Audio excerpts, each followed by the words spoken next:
In 1978, I bought a 2-bedroom townhouse in Rymel Place, Mawson. It was the first house I had ever owned. Whitlam was in power, and for the first time, women were allowed to take out bank loans. I liked the house because it was different from others I had looked at, and the location meant I was able to walk to work. I was a technical officer with the Department of Works in Woden at that stage. It is also within walking distance to Southlands, the hospital, etc. Monero Highway is also quite close, the highway which took me to the mountains most weekends at that stage of my life.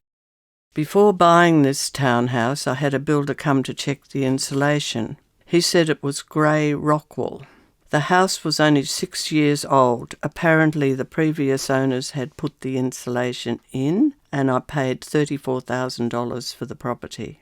Over the next few years I made the place my own, peeling off wallpaper, painting, and building a garden, fish pond, etc. I brought some rocks home from Googong Dam, where I was working while it was under construction.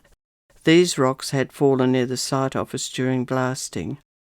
I had around 10 trees in my back garden and one in the front garden when I arrived, all of which had to be removed, as apart from a dawn redwood which I only removed 2 years ago, they all grew too tall for my garden areas.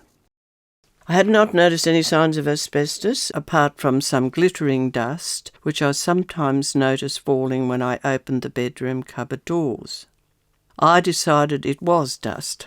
Around 1982 I had the kitchen renovated and the wall between the kitchen and laundry removed. The insulation fell down when they removed the wall, and I said to the builder, "This is asbestos." He said, "No, it is rockwool." I put a sample of it in an envelope and took it to the asbestos section at work. They told me it was indeed grey amosite asbestos. I was horrified, as I had known since the 60s that it was dangerous. Some men from work came the next week and removed it for me. I never saw any floating dust-like particles in my cupboards again. I was also part of the removal program in the late 80s and early 90s. I had to pack everything and move out for 4 weeks. The roof space and underneath the house were sprayed with paint and glue. I received a document telling me that all was safe, and so I thought that was the end of that. I felt confident enough to add a large double-glazed sunroom to the house for more living space during my retirement. Last year I learned that all was not okay. I have enjoyed my house and garden in spite of all these problems, with lots of friends and family visiting over the past 37 years that I have been living here. Also the birds and animals, even the blue-tongued lizards, which I think were here before the houses were built. I'm also friendly with my neighbours.